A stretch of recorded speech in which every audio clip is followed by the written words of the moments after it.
people that don't already know who you are, if someone was to meet you at, let's say, a Brawl for a Cause event, walk up and how would you introduce yourself?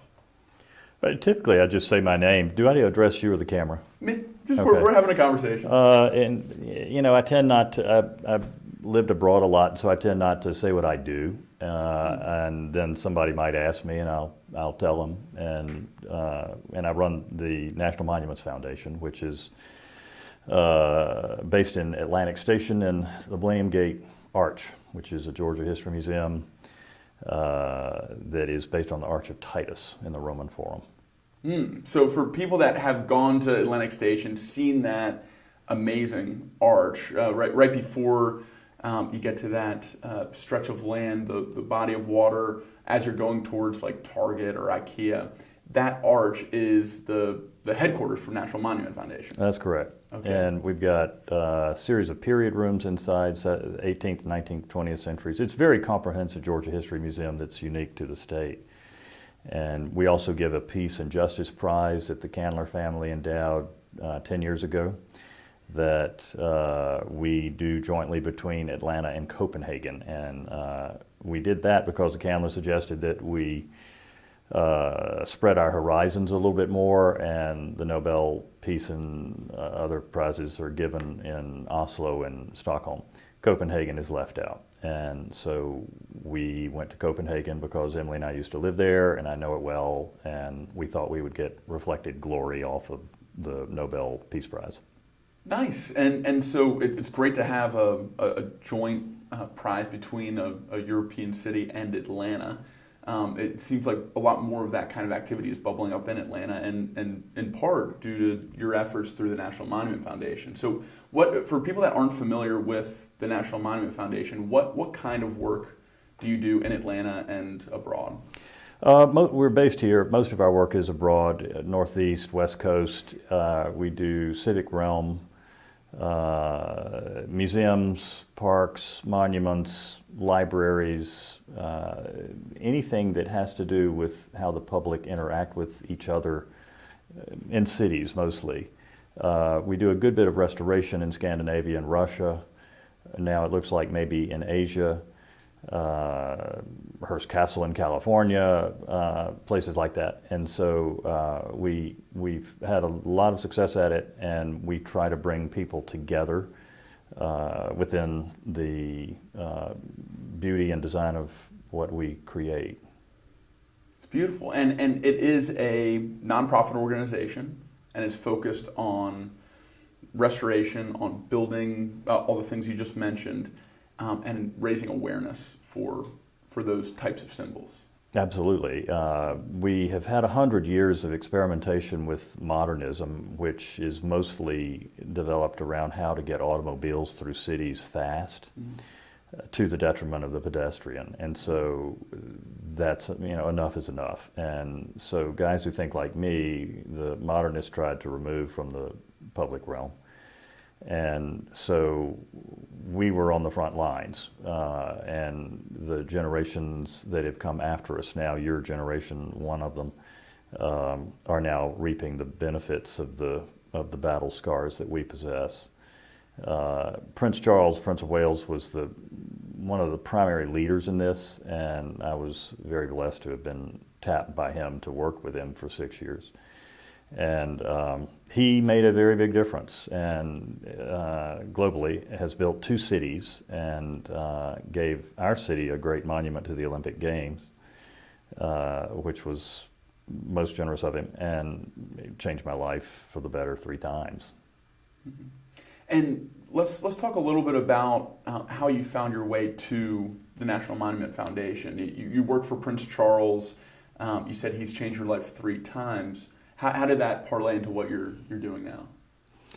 Well, I had done mostly houses when I was your age, and Architectural Digest did a really nice story on a house Emily and I had when we were 30.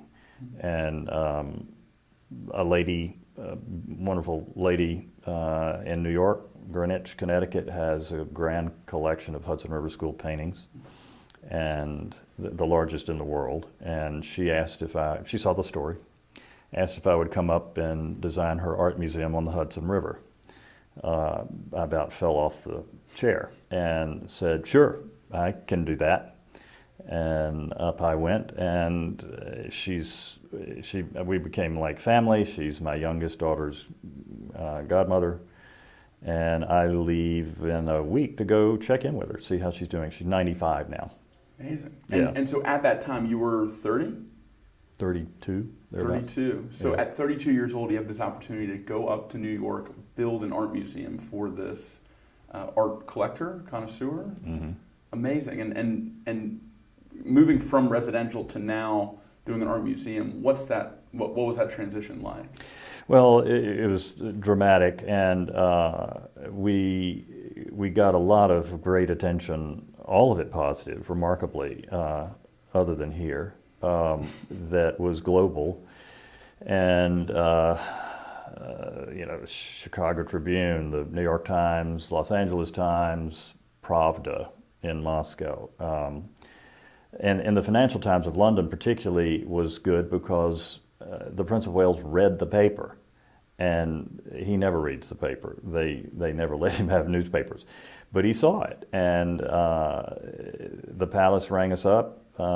We understand you're about to open this building. It looks really impressive. May we send someone?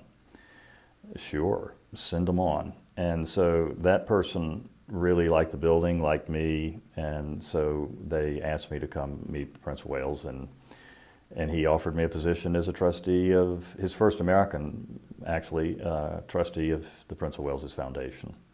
So we started a school here for architecture in order to give your generation and others, your tangents, an education that I was not allowed, because the modernist school pretty much removed traditionalism, practiced for the last several thousand years, removed it from American schools.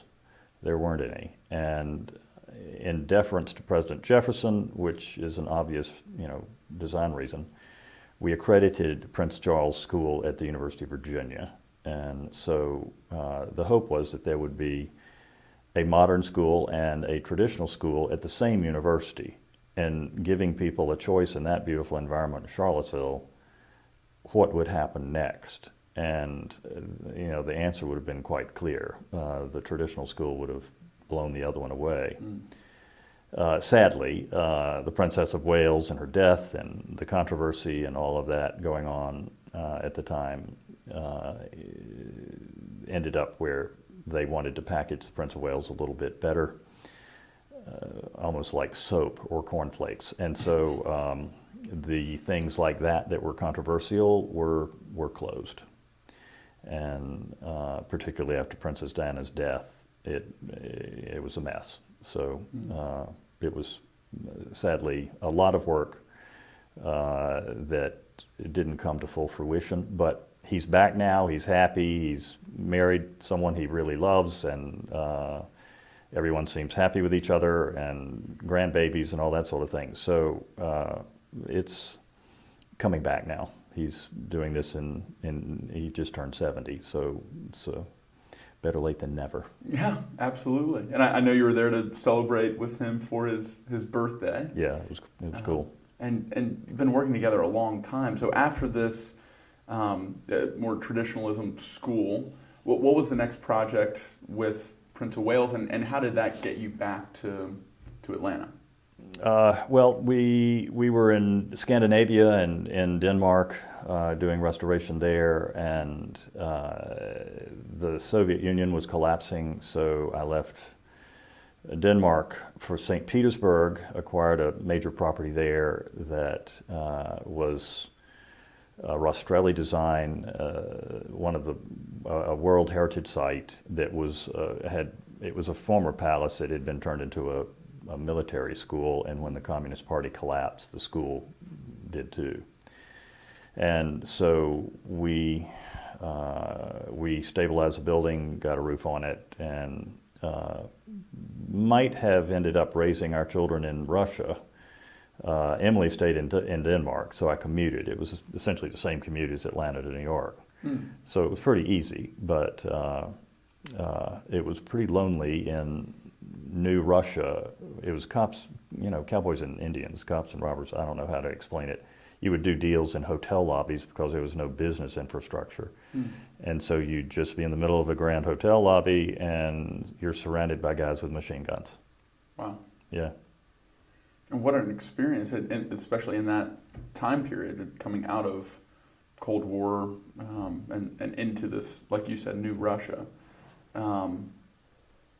After that chapter of your life, why didn't you end up raising your kids in Russia?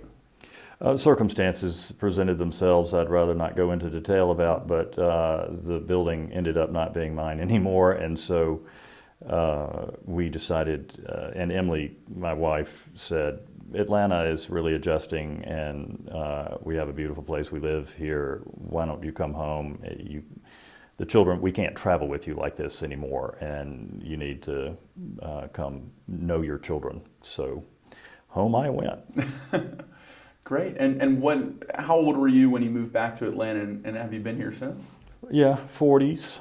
Okay. We were in New York for about 8-9 years, then Denmark, then Russia, England. So yeah, around then. And is that when the National Monument Foundation began? Yeah, when you moved back to Atlanta? yeah, and also around the time of the collapse of Prince of Wales's foundation, and we all, the world's premier classicists at the time gathered at the Newington Cropsey Museum I mentioned I designed earlier.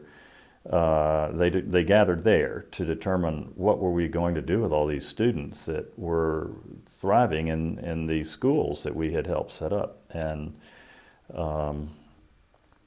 it was a very successful meeting. It was chaired by Leon Creer. We decided a course of action as to what would happen next, and that we would meet one more time in Charleston. The mayor of Charleston gave us City Hall and their council chambers to meet. Andres Duany, one of the founders of New Urbanism, chaired that meeting. He's one of the greatest architects and urban planners of our day. And we sorted through everything and essentially shut down. You know, any sort of quasi-bureaucracy that sets itself up tends to want to continue. But we were very careful not to do that and came up with solutions and achieved them and then shut it down. But the idea of the Millennium Gate came about as a result of the second meeting. Something to inspire the young folks that they could actually build something, which was the reason we built the Prince of Wales's Olympics monument in the first place. Competition was held. Several thousand students he had trained around the globe participated in it, and they built it. And actually a Russian architect who's now thriving in this country, trained by the Prince of Wales, won. And Anton Glikin, a really extraordinary man and one of the world's greatest architects. Amazing. So, so that's the birth of National Monuments Foundation and the Millennium Gate. Right.